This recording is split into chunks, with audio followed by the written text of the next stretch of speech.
The year is 2035. You're an American tourist visiting Europe. You start your morning with a croissant in Paris, take a hyperloop to Rome for lunch, and finish with a beer in Berlin. It's beautiful. The architecture is stunning. The history is palpable. But something feels off. The streets are clean but quiet. The cafes are full but mostly with gray hair. And when you try to buy a souvenir, you realize the shop isn't owned by a local. In fact, entire city blocks, the ports, the energy grid, they're owned by foreign conglomerates. You aren't walking through a superpower anymore.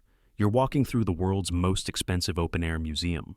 Back in 2008, the economies of the European Union and the United States were roughly the same size. In fact, Europe was slightly bigger. They were economic twins. Fast forward to today, and the twins have separated. While the American economy rocketed to over $27 trillion, Europe has largely stagnated, barely crawling past $17 trillion. The gap between them is now so large it's effectively the size of the entire Japanese economy. How did a continent with the highest standard of living, the best healthcare, and the deepest history fall so far, so fast? Spoiler alert, it wasn't an accident. It was a suicide. Over the next 30 minutes, we're going to dissect the 6 fatal wounds that are bleeding Europe dry. From the factories of Germany going dark to the empty nurseries of Italy, to the regulatory stranglehold in Brussels. Welcome to the decline of the old world. And if you think I'm being dramatic, just look at the numbers. Since 2008, the US economy grew by 87%. The EU, just 13%. If this trend continues, the average European in 2050 will be poorer than the average resident of Mississippi. Yeah, let that sink in. So grab your espresso while you can still afford it, and let's look at the first nail in the coffin. 1. The Great Deindustrialization, the German engine stalls. For decades, the economic heart of Europe was Germany, and the heart of Germany was heavy industry. Cars, chemicals, machines, the stuff that makes the world turn. The formula for German success was simple, arguably brilliant, and deeply cynical. Use American security to stay safe. Use Chinese demand to sell cars. And most importantly, use cheap Russian gas to power the factories. It worked until it didn't. When the Nord Stream pipelines blew up, both literally and metaphorically, the German business model evaporated overnight. Let's talk about BASF. They're the largest chemical producer in the world. They make the stuff that goes into your toothpaste, your sneakers, your car, your medicine. Their headquarters in Ludwigshafen is basically a city within a city. In 2024, BASF made a decision that should have terrified every politician in Berlin. They decided to shut down major production lines in Germany. Why? Because making chemicals requires massive amounts of energy. And thanks to the loss of Russian gas and a frantic botched transition to green energy, electricity prices in Germany hit levels that make doing business mathematically impossible. Instead of staying in Germany, BASF is dropping $10 billion to build a new megasite in Zhanjiang, China. Think about the irony here. Germany, a country that prides itself on human rights and environmental standards, is forcing its own companies to move to China, a country that burns coal like it's going out of style, just to stay solvent. This isn't just BASF. In December 2024, German industrial production dropped to its lowest level since the 2020 lockdowns. We're seeing the hollowing out of European industry in real time. And here's where the dark humor kicks in. Germany shut down its last 3 nuclear power plants in April 2023, at the height of an energy crisis. They turned off clean, reliable baseload power. So, what did they do to keep the lights on? They reactivated coal plants. They're literally digging up villages to mine brown coal, the dirtiest fossil fuel in existence, to make up for the nuclear plants they shut down, to save the environment. You cannot make this stuff up. But wait, I hear you say, can't they just switch to high-tech services like the US? Well, they could if they hadn't regulated their tech sector into a coma, which we'll get to in a minute. But for now, understand this. Europe built its wealth on making things. 2. The demographic death spiral, the empty cribs. If the factories closing down is a heart attack, this next problem is a slow-growing cancer. It's quieter, but it's 100% fatal if untreated. Let's take a trip to Italy. Beautiful food, great wine, and absolutely no babies. In 2024, Italy's birth rate hit a historic low of 1.18 children per woman. To put that in perspective, a population needs a rate of 2.1 just to replace itself. Anything below 1.5 is considered a demographic emergency. At 1.18, you're looking at mathematical extinction. Imagine you're a 25-year-old Italian named Matteo. You just graduated. You have a degree, but you can't find a job because the economy is stagnant. You live with your parents because rent is insane. But here's the kicker. The Italian state expects you, Matteo, to pay for the pensions of the massive generation of retirees above you. Europe's pension systems are largely pay-as-you-go. That means there's no vault of gold where your grandma's money is stored. The money grandma gets this month comes directly out of Matteo's paycheck this month. In the 1960s, there were 4 workers for every retiree. It was easy. The burden was light. By 2050, in countries like Italy and Spain, there will be fewer than 2 workers for every retiree.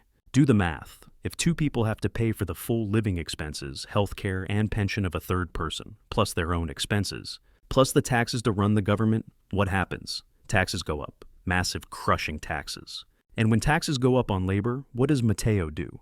Does he stay and pay 60% of his income to support a system that will be bankrupt by the time he retires? No. He moves. He goes to the US or Australia or Switzerland. This creates a death spiral. Young people leave. The tax base shrinks. The government raises taxes on the few young people remaining to cover the gap. More young people leave. We're already seeing this. In 2024, there were fewer than 370,000 births in Italy. That's the lowest number since the country was unified in 1861. And the political reality makes it worse. Who votes in Europe? Old people. They lose the election by a landslide. They trigger a cultural backlash and lose the election. So, they do nothing. They borrow money to pay the pensions, kicking the can down the road until the road ends. And folks, we're reaching the cliff.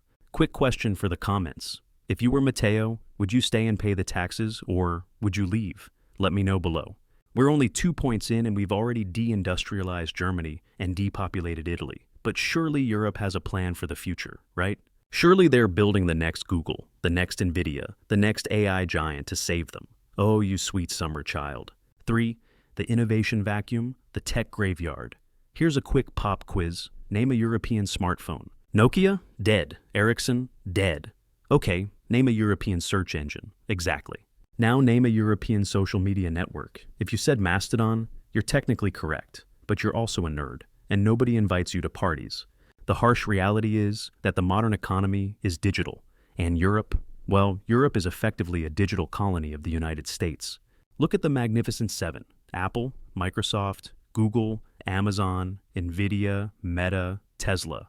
The combined market capitalization of these 7 American companies is larger than the entire stock markets of the UK, France, Germany, and Italy combined. 7 companies are worth more than the industrial output of the Renaissance. Why? Is it because Europeans aren't smart? Of course not. The web was invented at CERN in Switzerland. DeepMind, the AI lab, started in London. The talent is there. The problem is that Europe has decided to become the world's regulatory superpower.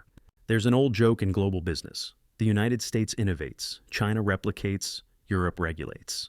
While Silicon Valley was pouring billions into artificial intelligence, the European Union was busy writing the AI Act, a massive comprehensive set of laws to police AI before they even had a successful AI company to police. It's like writing a rulebook for a Mars colony before you've even built a rocket. Let's look at a case study. Mistral AI. Mistral is a French AI startup. They're brilliant. They're basically Europe's last hope to compete with OpenAI. But instead of spending 100% of their time training models, they have to spend huge resources navigating the labyrinth of the EU's GDPR, the Digital Markets Act, and the Digital Services Act. Imagine you're a founder. If you start a company in the US, you have immediate access to 330 million people who all speak English, use the same currency, and operate under roughly the same business laws. If you start in Europe, you might launch in France. Great. But to expand to Germany, you need to translate everything, hire German lawyers to navigate German labor laws, and deal with completely different tax authorities. Then you repeat that for Italy, Spain, Poland. It's death by 1,000 cuts. This fragmentation means European startups rarely get big enough to compete. They hit a glass ceiling, and when they finally do get big, they get bought by Americans. DeepMind? Bought by Google. Skype? Bought by Microsoft. Booking.com? Owned by an American holding company. Europe is becoming an incubator for American corporations. They grow the talent, and then the US harvests it. And this brings us to the most depressing stat of the section. In 2008, Europe had 30% of the world's top 100 companies. Today, it has less than 14%. The future is being built in San Francisco and Shenzhen. Europe is just watching it happen on an iPhone designed in California and assembled in China. 4. The capital flight. Why money hates Europe. If you want to know the truth about an economy, don't listen to what politicians say. Watch where the money goes. Money has no patriotism. It only cares about returns. And right now, money is fleeing Europe like it's the Titanic. Let's talk about capital markets. It sounds boring, but stay with me. This is the reason why your American cousin is richer than you. Americans are obsessed with the stock market. 58% of American households own stock. In Germany, it's about 18%. Europeans keep their money in savings accounts earning 0.5% interest, or they buy real estate. Because Europeans don't invest in stocks, European companies don't have a deep pool of money to draw from when they want to grow. Let's say you have a great idea for a biotech company in Berlin. You need $100 million to build a factory. In Europe, the banks will ask for collateral. The venture capitalists will offer you $5 million and ask for 40% of your company. So what do? You go to New York. This happened with ARM Holdings. ARM is the most important company you've never heard of. They designed the architecture for basically every smartphone chip on the planet. They're British, a jewel in the crown of UK tech. But when they decided to list on the stock market in 2023, did they choose the London Stock Exchange, the pride of the empire? No. They listed on the NASDAQ in New York. Even European companies don't want to be European companies anymore. Spotify is Swedish, but it trades on the New York Stock Exchange. BioNTech, who made the Pfizer vaccine, is German, trades on the NASDAQ. Birkenstock, the sandal company, is German, trades on the NYSE. This is a vicious cycle. European investors see low returns in Europe, so they invest in US funds. European companies see no money in Europe, so they move to the US. The US economy grows faster because it has all the capital. Repeat. The irony is palpable. Even the Norwegian Sovereign Wealth Fund, the largest pile of cash in Europe built on oil money, invests the vast majority of its equity portfolio in the United States. Europe is effectively funding its own decline by sending its savings to America to fuel American innovation, which then sells products back to Europe. It's financial cuckoldry on a continental scale. Listen, I know this is heavy. We've got dying factories, no babies, and all the money's moving to Miami. It's a lot. If you're enjoying this cheerful breakdown of economic collapse, do me a favor and destroy that like button. Unlike the European economy, it still works. And I want to know, if you had $100,000 to invest right now, would you put it in the S&P 500 USA or the DAX Germany? Be honest. Put your answer in the comments. All right, wipe the tears away. We've got 2 more massive problems to cover, and the next one explains why your heating bill is higher than your rent. 5. The energy suicide. Green dreams, cold reality. Energy is the master resource. It's the currency of physics. If energy is cheap, life is good. If energy is expensive, life is hard. Let's see how hard we can make life. For the last 20 years, Europe has led the world in the green transition. And credit where credit is due, they have reduced emissions. But the way they did it was economically catastrophic. Here's the strategy Europe chose. Shut down reliable nuclear plants, especially in Germany and Belgium. Ban fracking for natural gas, unlike the US. Build massive amounts of wind and solar. Rely on cheap Russian gas as the backup for when the sun doesn't shine and the wind doesn't blow. You see the flaw in the plan, right? Step 4 relied on a guy named Vladimir Putin being a nice, reliable partner. When Russia invaded Ukraine, the illusion shattered. Energy prices in Europe spiked to 10 times the average in the United States. While American factories were enjoying cheap domestic natural gas thanks to the shale revolution, European factories were paying ransom prices for LNG, liquefied natural gas, shipped in on tankers, often from the US. In 2023 and 2024, European industry paid roughly 3 to 4 times more for electricity than their competitors in the US and China. You cannot compete with that. It doesn't matter how efficient your workers are. If your electricity bill is triple your competitors, you lose. And it's not just industry, it's you. In the UK and Germany, energy poverty is a real term. People are choosing between heating and eating. The European grid is now a patchwork of instability. Because they invested so heavily in intermittent renewables, wind and solar, without building enough storage or batteries, electricity prices can go negative 1 hour when it's windy and skyrocket the next when it stops. This volatility makes it impossible for businesses to plan. Europe bet the farm on a specific vision of the future, one where the world plays by rules, trade is free, and Russia is friendly. That world is gone, but the power plants are still shut down. And while Europe deindustrializes to save the planet, China is building 2 new coal plants every week. Europe is cutting its own throat to lower global emissions by a fraction of a percent, while the rest of the world just keeps burning. 6. The geopolitical freeloader, the end of the peace dividend. Finally, we have to talk about defense, or rather the lack of it. For 75 years, Europe has lived in a magical garden protected by an American wall. After World War II, the deal was simple. The US provides security through NATO, and Europe focuses on rebuilding and social welfare. It was a great deal for Europe. They didn't have to spend money on aircraft carriers or fighter jets. Instead, they spent that money on free healthcare, 6 weeks of paid vacation, and generous pensions. They spent their money on butter because America bought the guns. For decades, almost no NATO member met the 2% of GDP spending requirement. Germany's military became a joke. At one point, reports surfaced that soldiers were using broomsticks during exercises because they didn't have enough rifles. But now, the peace dividend is over. War has returned to the continent. And suddenly, Europe realizes it has gutted its military-industrial base. Here's a terrifying fact. In a high-intensity conflict, the British army would run out of ammo in 2 days. The German army isn't much better. Now European governments are scrambling to rearm. But money spent on tanks is money not spent on hospitals. Money spent on artillery shells is money not spent on pensions. Europe is waking up to a harsh reality. Social democracy is expensive, but safety is even more expensive. And for the first time in 3 generations, they have to pay for both. Can they afford it? With a stagnant economy, a shrinking workforce, and no tech growth, the math simply doesn't look good. In late 2024, the European Union panicked. They asked Mario Draghi, the man who saved the euro a decade ago, to write a report on the future of European competitiveness. His conclusion was brutal. He basically said everything we just talked about. He warned that without radical change, Europe faces a slow agony. His words, not mine.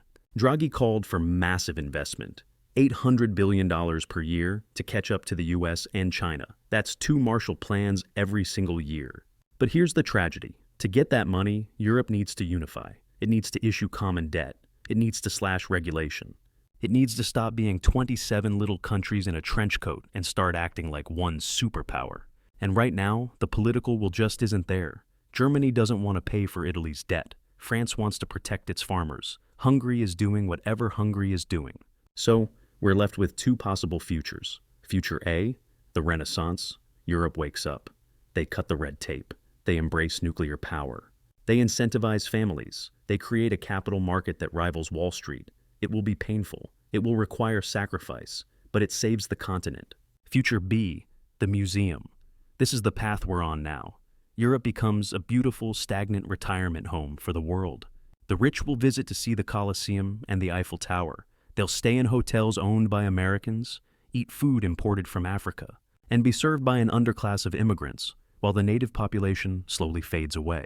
It will be a comfortable decline. The lights won't go out all at once. The trains will just run a little slower. The hospitals will get a little more crowded. The taxes will get a little higher. Until one day, you look around and the party is over. There's a lesson here for everyone, regardless of where you live. Success is not permanent. Wealth is not guaranteed. Europe spent 500 years conquering the world, inventing the modern economy, and building the greatest civilization in history. And in just 30 years of complacency, they threw it away.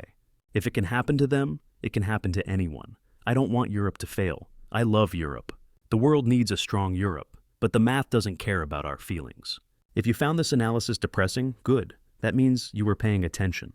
If you want to understand how the US managed to pull ahead while Europe fell behind, you need to watch our upcoming video on the American economic cheat code. It explains the other side of this coin. Don't forget to subscribe if you want to survive the next recession. I'll see you in the next one.